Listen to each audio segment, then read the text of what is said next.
Assalamualaikum warahmatullahi wabarakatuh. Nama saya Muhatim Sahalul Masyarfi dari kelas Teknik Sipil.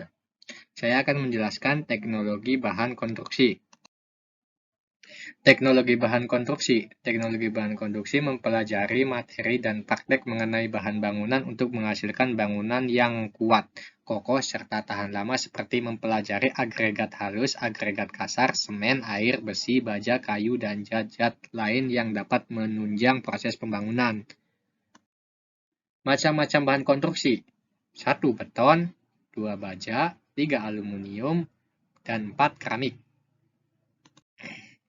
1. Beton. Beton adalah suatu material yang menyerupai batu yang diperoleh dengan membuat suatu campuran yaitu semen, pasir, kerikil, dan air untuk membuat campuran tersebut menjadi keras dalam cetakan sesuai dengan bentuk dan dimensi struktur yang diinginkan.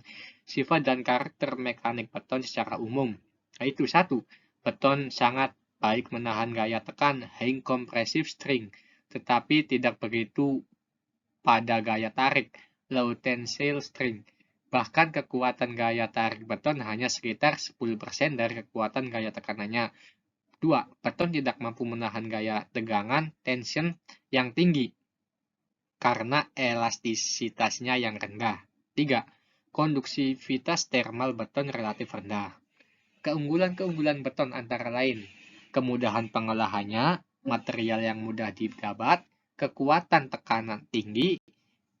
4. Daya tahan yang tinggi terhadap api dan cuaca merupakan bukti dan kelebihannya. Seterusnya, kekurangan-kekurangan beton yaitu seperti 1.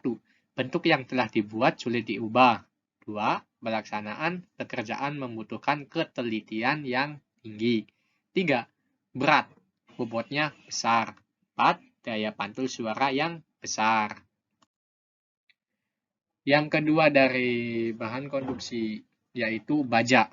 Baja banyak digunakan dalam pembuatan struktur atau rangka bangunan dalam bentuk baja profil, baja tulangan, beton biasa, ayaman kawat, atau pada akhir-akhir ini dipakai juga dalam bentuk kawat potongan yang disebut fibre atau metal frame sebagai tulangan beton. Dalam skala yang lebih kecil, logam secara luas juga dipakai sebagai penguat, misalnya bentuk paku, skrup, baut, kawat, pelat, bantalan jembatan, atau sebagai bahan lain bentuk lembaran, misalnya bentuk atap atau lantai jembatan, atau juga bentuk dekorasi.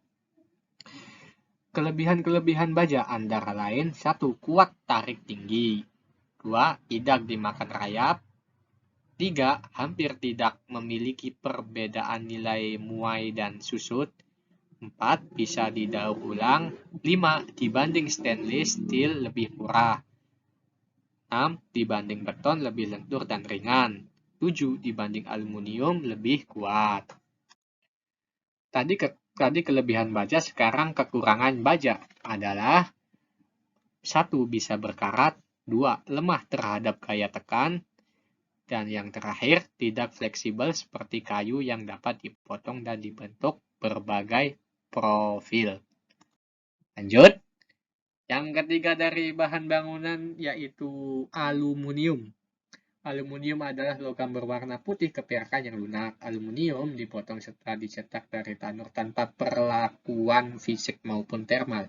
Aluminium dalam bentuk peroksid adalah suatu mineral yang berasal dari magma asam yang mengalami proses pelapukan dan pengendapan secara residual. Proses pengendapan residual sendiri merupakan suatu proses pengkonsentrasian mineral bahan galian di tempat. Kelebihan aluminium yaitu mempunyai bobot yang ringan. 2. Kuat tarik tinggi. 3. Minim perawatan. 4. Tahan terhadap karat. Nah, ini kelebihan aluminium. Sekarang kekurangan aluminium yaitu mudah tergores. 2. Lemah terhadap benturan. 3. Kurang fleksibel dalam hal desain. Aluminium. Lanjut, keramik. Bahan konstruksi yang selanjutnya itu keramik. Definisi keramik secara ilmiah adalah benda-benda yang dibuat dari bahan lunak dari alam yang dijadikan keras dengan cara pemanasan. Material keramik adalah non-logam senyawa inorganik, biasanya senyawa ikatan oksigen, karbon, nitrogen, boron, dan silikon.